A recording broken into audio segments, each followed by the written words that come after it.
Hi friends, welcome to Thulasimani kitchen. இன்றைக்கி வீடியோவில் கேரட்டும் மாங்காயும் வச்சு ஒரு சூப்பரான டேஸ்ட்டில் ஒரு ரெசிபி பார்க்கலாம். ஒரு கேரட்டை இந்த அளவுக்கு கட் பண்ணி மிக்ஸி ஜாரில் சேர்த்துக்கலாம். கூடவே ஒரு மாங்காய் அதையும் கட் பண்ணி சேர்த்து பல்ஸ் மோடில் போட்டு ஃபஸ்ட்டு அரைச்சிக்கலாம். இப்போ இந்த அளவுக்கு அரைச்சி எடுத்துருக்கேன். இப்போ கூடவே 4 பல் பூண்டு, 1.5 ஸ்பூன் சில்லி பவுடர், டேஸ்ட்டுக்கு ஏற்ற மாதிரி கல் உப்பு சேர்த்துக்கிறேன். சேர்த்து அதையும் நல்லா மைய அரைச்சி எடுத்துக்கலாம். இப்போ அரைச்சாச்சு, அது அப்படியே இருக்கட்டும். இப்போ ஒரு பேனை அடுப்பில் வச்சுட்டு ஒரு 3 ஸ்பூன் கிட்ட எண்ணெய் சேர்த்துருக்கேன்.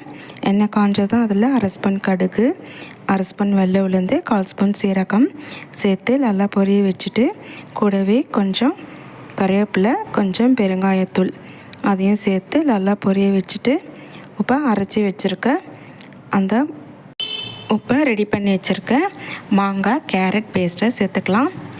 சேர்த்து நல்லா கலந்துக்கலாம்.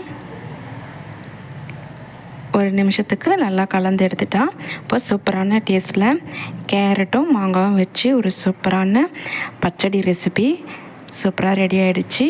ரைஸுக்கெலாம் ரொம்ப சூப்பராக இருக்கும். தயிர் சாதத்துக்கு ரொம்ப அட்டகாசமாக இருக்கும். கண்டிப்பாக ட்ரை பண்ணுங்கள். இந்த வீடியோ பிடிச்சிருந்தா லைக் பண்ணுங்கள், ஷேர் பண்ணுங்கள்.